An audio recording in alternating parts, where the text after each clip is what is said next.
Alright, ngikubingelele-ke mthando wezemidlalo ngalesikhathi ngibingelele kuphi nakuphi la obukele khona-ke mawukuthi-ke usuku lakho lokuqala ukuyona-ke le channel awenze kanjalo like ividiyo ebese-ke uyasubscribe kuyona-ke i-channel ungaphinde-ke uciphe notification bell ukuze uthole ama-notification uma kukhona-ke ividiyo esiyifakayo. Kule video yamanje ngizokwethulela i-starting lineup se-Kaizer Chiefs kumdlalo we-Carling Black Label Knockout ezobe-ke ibhekene ne-Stellenbosch FC laphayana-ke emapalini sino-Fiacre Ntwari bese kuthi-ke ku-backline laphana-ke kwi-left back khona-ke uBradley Cross, then-ke laphaya kwi-right back khona-ke uDaylan Solomon bese kuthi-ke kuma-central back sinoZitha Kwinika kanjalo-ke no-Inasho Miguel bese kuthi-ke lapha esiswini khona-ke uSibongiseni Ox Mthethwa kanjalo noNkosi Ngiphile Ngcobo bese kuthi-ke attacking midfielder kube uMduduzi Shabalala, then-ke mase siyakhona-ke emapalini laphana-ke kwi-left winger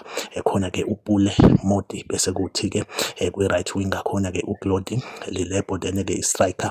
kube uKhanyisa Mayo. Ngifisa ukwazi ukuthi kuthini ukuphawula kwakho, drop i-comment lapho kwi-comment section ungitshela ukuthi-ke le starting lineup se-Kaizer Chiefs ngabe kusibona-ke sikulungele ukuthi-ke sidlale ne-Stellenbosch FC. Like ividiyo, subscribe kwi-channel, mina nawe asihlangabezane kwividiyo elandelayo, nisale kahle.